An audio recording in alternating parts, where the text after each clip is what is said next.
Maayong gabi Mga igsoon, piyesta karon ni Saint Lawrence, usa ka martir.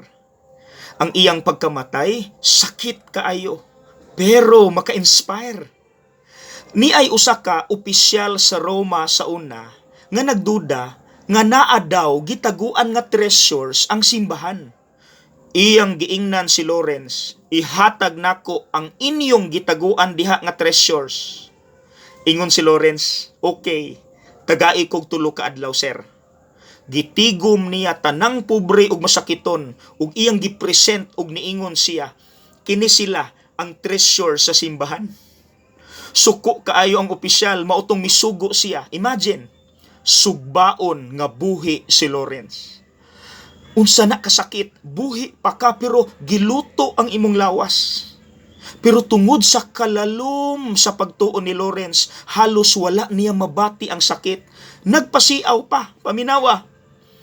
Balihan ako ninyo kay naluto na akong likod. Before siya namatay, niingon, naluto na. Mga igsuon, posible di ay na? Pwede di ay nga i-enjoy nato ang atong kalisod sa kinabuhi? Ang atong problema, pwedeng i-enjoy, ikatawa, ipasiaw? Well, sa gipakita ni Lawrence, yes. Pero lalom siyang pagtuo.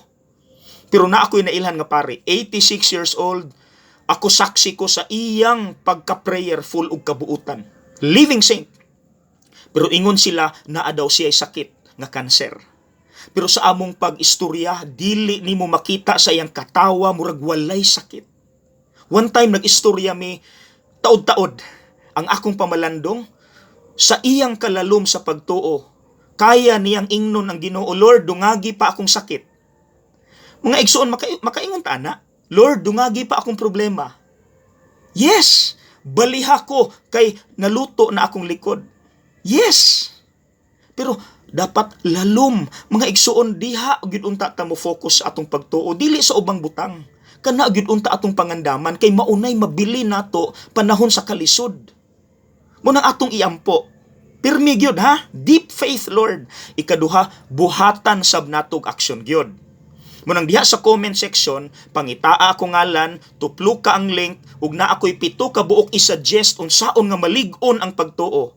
Dungagin ninyo, ako pong dungagan ha. Okay? Balihan ako kay naluto na akong likod. Ang makasultian na mga laglom ug pagtuo. Pero kaya na nato, di ba? God bless!